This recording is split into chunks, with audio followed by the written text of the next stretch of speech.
Welcome guys to this TMO video where I'll be showing you what my current game week 1 draft.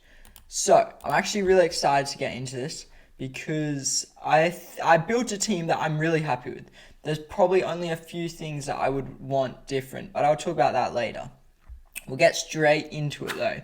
My first keeper. Now, not many people are doing this, but I'm going for Raya, 5.5 million keeper. To me, it's the cheapest way to get into the Arsenal defense because Zinchenko is the other cheapest way, 5 million, but he's not going to start every game. He might start the first 2 games, but then Calafori is going to start the rest.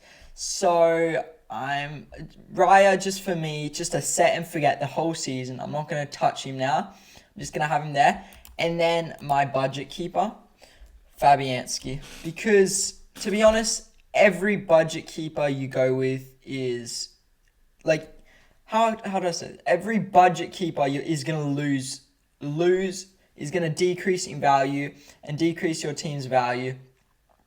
But there's nothing you can do about that because from what it looks like, no 4 million euro or pound keepers are actually going to start in any way this season because there's always another 4.5 million who's next in line. But getting straight into the defense.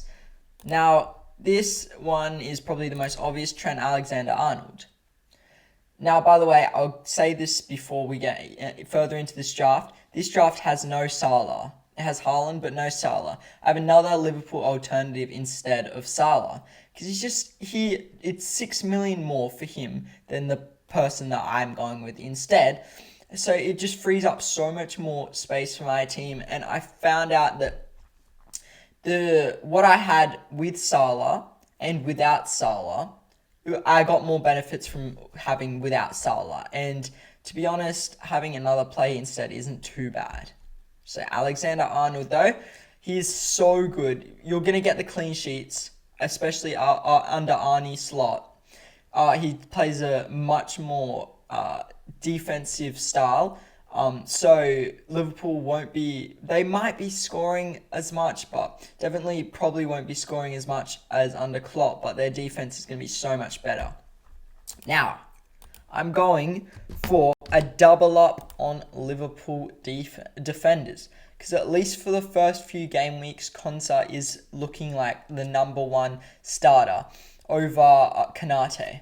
Because Konate's come back from the Euros. So Klopp has said that Konate won't be playing the first few.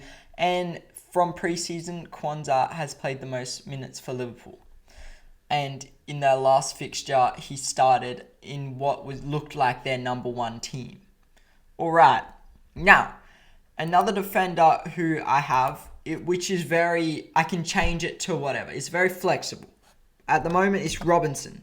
Because I won't be using him for the first game week. And then when his fixtures against Man United. Then for the rest of the game weeks, up until like game week 7, his fixtures are really good. So definitely and Fulham's defense was really good last season. One of the best defenses in the Premier League. So definitely having a cheap route into their defense. Now you can also go for Castagne. Just don't know how nailed he is because he is moving into this Fulham squad. So not sure about that. But definitely Robinson is a more nailed one. But I would say Castagne is probably the more attacking one. Now, I have 2 budget defenders for the rest. One of which I will be using a lot until his spot gets replaced. And is Barco. Now, 4 million, if you're going to pick a 4 million, just pick Barco because he's guaranteed to start until a later note. And then the other one is just ex-Man City player, Harwood Bellis, because, to be honest, there's other options that you can go for, but he's just the other one. I'm never going to use him this season at all. It's just to free up some money. Now, getting into the midfield, this is where it gets interesting. Now, I'm very happy with this midfield, but I have made some slight tweaks, and I've gotten rid of Nkunku just because he didn't start in the last preseason match for Chelsea, and I'm just not sure how he's going to do. So, in this Man City game, we'll see, and then I can always get him into my team from then on when the fixtures get better anyway. My first player, though, is Bukayo Saka. Now, he's not nailed into my team, because for the first 2 game weeks, I could go for Son instead and then just transfer Saka in. He does have a interesting first 5 game weeks, Saka, but then the fixtures get a lot better. But Son has really nice first 2 to 4 fixtures. So definitely considering having that. I'm just scared because I'm not sure if Saka does do really well and Son blanks in every game, I will be punished a lot. But if Son does, he does love that Leicester fixture in the past, and Leicester are a newly promoted team.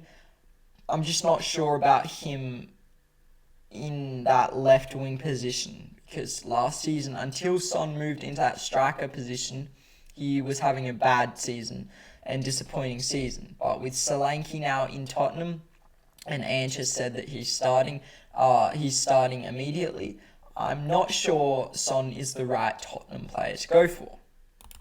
My next player is Diogo Jota. Now, this is who I'm having instead of Salah. Now, I am slightly worried that he might not be that nailed, but at least for the first fixture, he's looking to start as striker.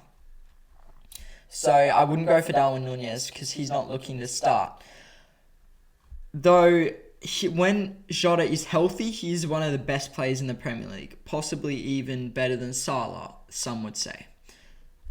But I really do think that he is the right option to go for. 7.5 million when Salah is 12.5 million. That's, I think I said 6 million earlier in the video. That's 5 million difference. And I've invested that 5 million into better players, spread the money around. Now, my last good player, kind of like premium player in my midfield, is Gordon. Now, Gordon, I had him last year and he was just so good for me, so I can't really think of going without him. He has such good fixtures against Southampton in the first game, and then from then on, they're really nice fixtures as well. But I can't seem to not have him in my draft. I have him over Eze and over Nkunku and players like that. But I don't have Eze in this draft, and I really don't like Eze. I'm really thinking that this is where I can get ahead of a lot of the other players, and especially pros are going for Eze. But I really don't see the upside in it. He is going to be playing as a centre attacking mid type player this season. I just really don't think without Elise and Mateta in the squad for the Mateta isn't playing in the squad for the first few game weeks because of his Olympic run. I just really don't think Eze is the player to go for the first few weeks. But then when his fixtures get nicer as well, maybe he's a player to look out for. But for now, I'm not going for him. And Smith Rowe is one of my budget players. Now, you can always go for Minte or players like that. But Minte's fixtures are a lot harder. And I like Smith Rowe's fixtures a lot more. Like that, as in, that's why I have Robinson as well. And he's playing in a very advanced role. And I'm really excited for Smith Rowe because this season I feel like it's going to be his breakout season because he wasn't getting minutes at Arsenal. And I really do feel like this is a really good move for him. And he's going to be an amazing fantasy player, especially until everyone starts hopping on him. So get him early, start him in your team. I would take him over a lot of the 6.5 million options as well. So now this last player, I could go 0.5 million less and just have a player who just sits on my bench. But I really do believe that Rodgers is going to do really well this season. He finished off the last season really well. This preseason, he's done amazing in 390 minutes. He scored 3 goals and 2 assists. But he will be starting, at least from what we've seen, on the left side of the pitch for Aston Villa. Leon Bailey will probably start on the right side, and Ollie Watkins will probably not start in striker. So, Rodgers for the first bit of the season like their fixtures are really good, except for the game week 2 fixtures. Their fixtures are amazing. So definitely look out for Rodgers and put him in your team. Especially pay that 0.5 million because he is starting for me in game week 1. While Smith Rowe is not starting for me. Just against Man United, I do believe in Rodgers a lot more. Getting into my attack, I've gone all premiums here. Now we'll start with Haaland. He's a no-brainer. If you're not going with Salah, go with Haaland. If you're not going with Haaland, probably go with Salah. I wouldn't go without both of them. That's a very dangerous game to play. But if you want to play that well, it's very high risk, high reward. My next player is Isak. Now, Isak is very much a no-brainer. Basically, 90+% of pros are going for Isak because he was so good finishing off last season. Now, you could say you can go for either Isak or Gordon. I'd probably go for Isak over Gordon, and then you can change Gordon to someone else.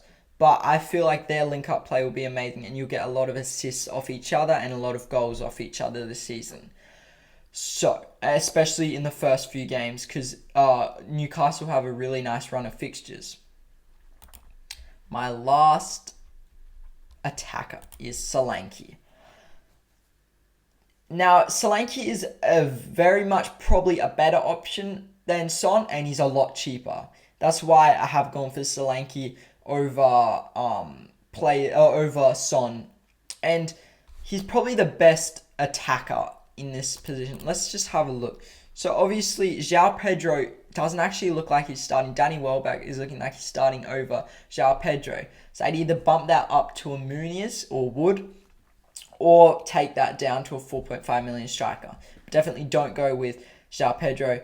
Havertz, I'm not too sold on him at the moment. Just because Gabriel Jesus could be starting in striker and Havertz could be dropping into a more central mid position. Tony, he's heavily linked to the Saudi Pro League. Mateta obviously not starting. Chris Wood is risky. Fulkrug looks like a really good option when West Ham's first 5 fixtures are out of the way. But for now, definitely Solanke is incredible player. Now, what do I reckon this will be rated? I actually haven't rated it, but I reckon it'll probably be a 96. 93. Oh, well, I'm not sure about... That's not bad. I am happy with my team, though. So, I don't really mind that it's rated me badly.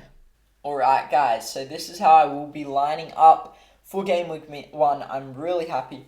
Obviously, guys, I've made this mistake so many times where my first bench spot I haven't sorted it right. So when a player, just say Konza doesn't get on the pitch, auto subs for me. But if Hardwood Bellis was there, Hardwood Bellis would be put in as the first slot. So you can move them around, and it's actually really important. So Smith Rowe is my first player to come on, and then Robinson. Now, Barco, I'm hoping for a 0-0 draw, or maybe an attacking return from Barco. I don't have too much hope, though. What I'm hoping for, though, with Raya is a clean sheet, and maybe an attacking return. Attacking return, and then full attacking returns here. Hope I get everything right, but it's going to be tough, though, in that first fixture, Man United versus Fulham, because I won't want Smith Rowe to score, right? Get an attacking return, because then he'll be on my bench. But then I will want him to know that I made the right decision, and in case Konza doesn't start. So it's going to be very interesting. I'm going to try and find a way for Smith Rowe to start, because I really do feel like he can score against Man United. And I just have a gut feeling that the game might be a 2-0 win to Fulham, and Robinson will get a clean sheet. I don't know. I just have that feeling, but maybe I'm probably wrong, guys. Make sure to like and subscribe, guys, if you enjoyed this video. Thank you so much for watching. Smash that notification button so you don't miss any of my new videos. This probably isn't my final squad. I might release another video tomorrow of my actual final squad, because there's a few things that I'm not sure about, but I'm very happy with this team. So I'm out.